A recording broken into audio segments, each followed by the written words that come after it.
Well, usually Jesus has blonde hair and blue eyes, which he didn't have. But that's who won everything, so they get to draw him. The truth is Jesus was black, but that's rare. It's rare to see a black Jesus. Hey, man, get me the fuck down from here, or whatever. But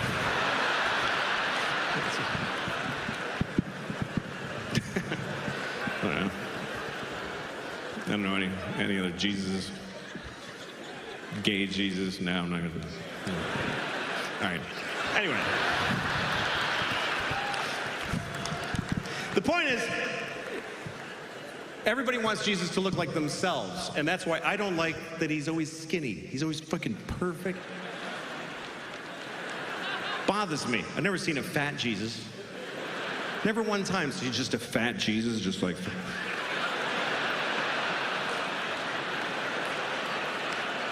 With like 10 nails in each hand.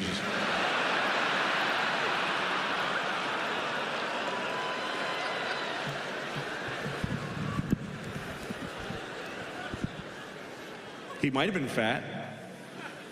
I'll tell you what Jesus was not, is Korean.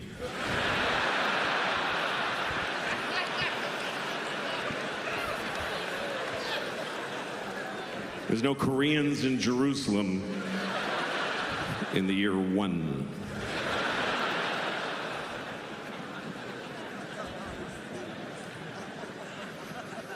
But I was raised Catholic, and I'm not Catholic anymore. I didn't like that religion because they tell you you're going to hell, even when you're a kid. 5-year-old kids. And the church is like, oh, you're going to hell. Oh, you're going to hell. And you're 5. And you're like, what did I do? And the church is like, you know what you did, you piece of shit. And you're like, oh yeah, fuck. You're a kid going to hell. Imagine. And you're going to hell. There's no kids' hell, you understand? You're going right to the show. If you're 5 years old and you steal a crayon from your sister and then lie about it, and then you get hit by a truck, you're roommates with Hitler. There's no difference. That's how I was so scared. I'm like, I'm gonna be roommates with Hitler. I'm only 5. I already killed 4 Jews though, so I'm probably gonna be roommates with Hitler. They take you in a room and they're pouring hot lead in his asshole. He's like, ah! And then they tell you, they're like, all right, get in there, kid, it's your turn. And Hitler's like, ah, poor little fella.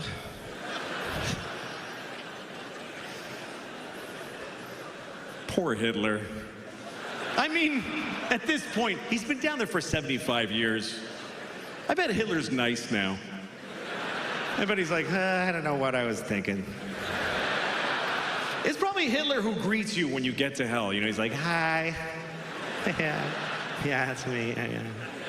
What's that? Yeah, it's pretty bad. It's pretty bad. Yeah. What? Oh, yeah, sure.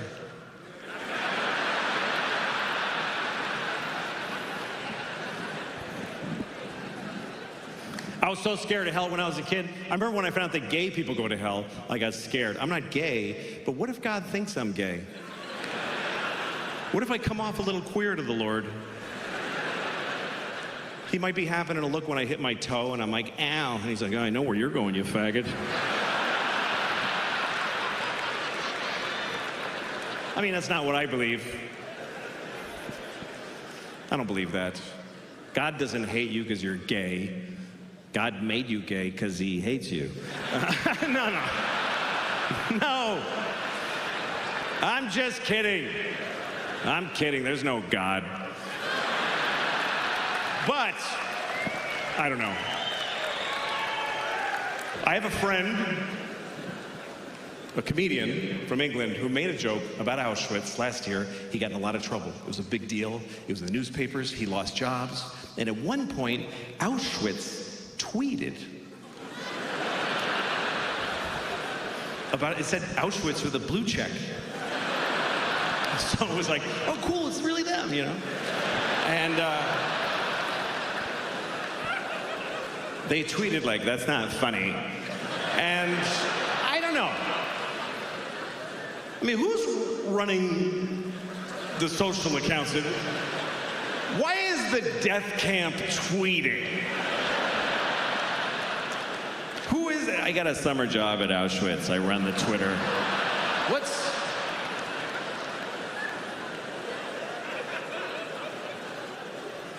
Because people have different reactions to terrible things, you know?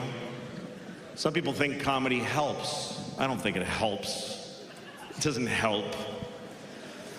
Like, I remember one time, there was people, you remember during the Iraq War, I don't remember which one, but it was one of the Iraq Wars. And somebody was organizing through the USO some comedians to go to Walter Reed Medical Center and visit wounded soldiers in their hospital rooms, which is a terrible, it sounds nice, but it's a terrible idea. They don't need a comedian like, hey, where you from? Fuck you. You know, it's not helpful. And I wasn't even anybody. I wasn't famous, but I did. I was like, I'm volunteering. I fucking hate that me so much, you know? But I did it. And I remember we're at the hospital. It's a very serious place. It's an army hospital. And the army doctor is giving us a briefing about the soldier that I'm about to go in and see. He says, this kid's name is Travis. He's from Iowa. He's 20. He was in Baghdad on patrol and somebody threw an IUD. And I mean IED, sorry. It wasn't an IUD. It's not an effective weapon, really.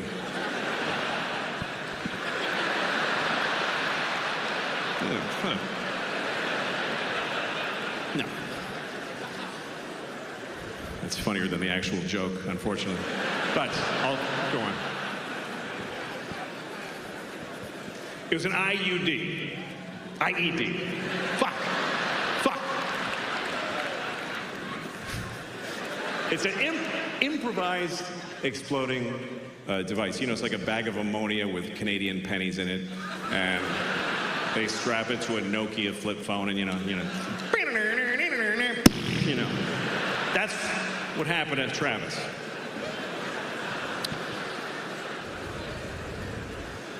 So the doctor says he's been in surgery for 20 hours. He's about to come out of it. You're the first face he's gonna see.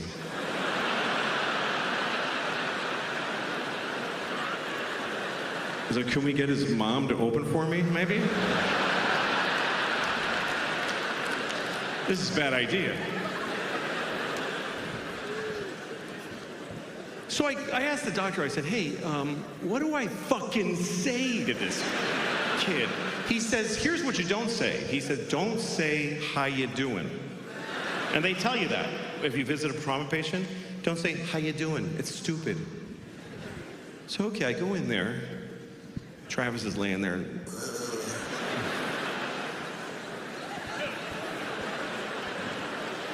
I'm like over his bed. It's obscene. I can't say, how you doing? So I said the only worst thing. I said, what are you gonna do now?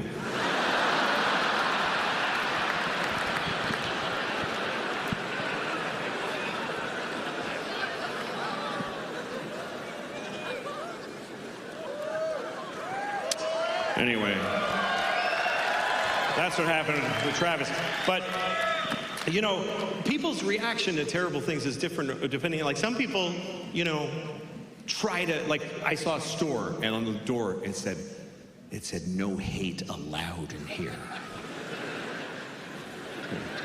Get the fuck out, hate you. But I didn't want my kids to be unpopular, so I used to say to them, listen, there's no bad words. There's no bad words. All words are okay, but there's some words that certain people get upset when you use them.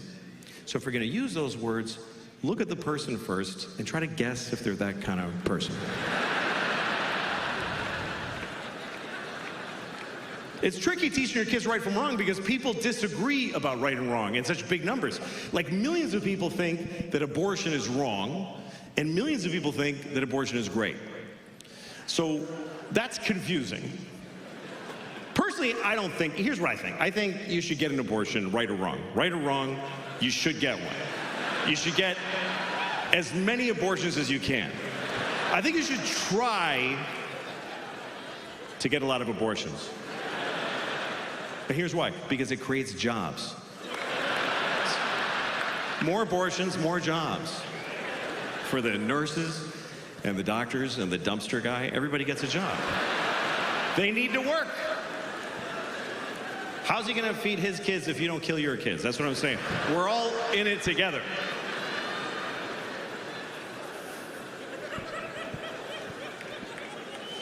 Abortion is a big topic right now, of course, because Roe v. Wade was overturned. Roe versus Wade, we all know what this was. Roe versus Wade, it was a court case. Roe was a woman who wanted an abortion, and Wade was the baby, I guess, I don't know.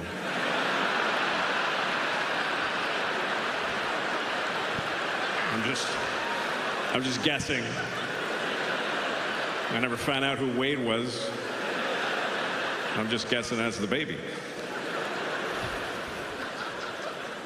But anyway, now we need to make laws in place of that. Every state has to make their own law about abortion, and they need to listen to the people. And I think the American people, on average, want the same thing. Most Americans want the same thing. They want abortion to be available, but just keep it down a little bit. Just, you know, yeah, go ahead, but don't be like, woo-hoo! Like, just, you know, take it easy on that. Take it easy on that, that's all. So we need a law that kind of gives you that. Here's what I think the law should be. You can get an abortion any place, anytime, but you have to eat it. I think because that'll make you hesitate a little. Fuck, I gotta eat it? I better do it soon.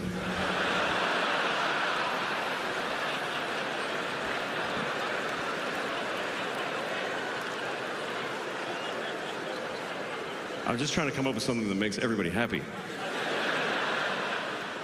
It's a tricky subject. Some people have very extreme opinions about it. Some people think that condoms are murder. Some people think contraception is murder. If you put a condom on, you stop the sperm from getting to the egg. You killed and murdered a possible baby. By that logic, I could say that any woman that won't fuck me is a murderer, which... Let me tell you, there's a lot of murdering bitches walking around out there. It's not cool. And murder is like, it's weird. It's like, when is murder murder? Like, if you kill somebody, it's like, hey, he's a murderer. The people go, hey, we got to talk about it. He killed him, but he might not be a murderer. Because if you murder, like if you kill somebody, you know what they based your sentence on? They based it on how you felt when you killed them. That's weirdly important.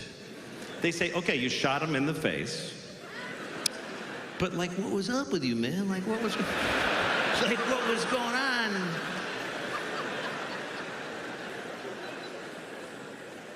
I think if you murder somebody, they should base your sentence on how old the person was that you murdered. How much of their life did you take?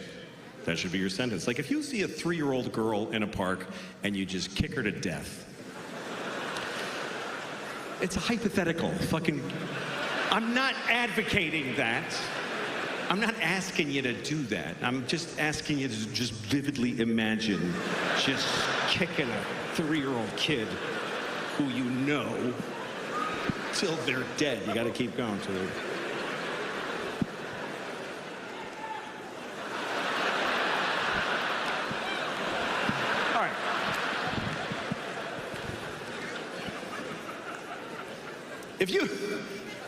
If you kill a 3-year-old, you should do a lot of time. That's what, unless he's got like diabetes, whatever. You got to figure all that in.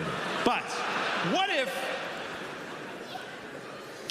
if you kill a guy who's like 98? He's 98. He's not even a good 98. He's in a hospice. You don't know what hospice is? It's like a hospital, but they don't try to help you. It looks like a hospital, but the nurse just goes, yeah, he's dying. So what if a guy's 98 and he's laying in a hospice and he's got cancer and COVID and AIDS and he's just, and they already unplugged him, nobody's even in there, and he's like, then you walk in.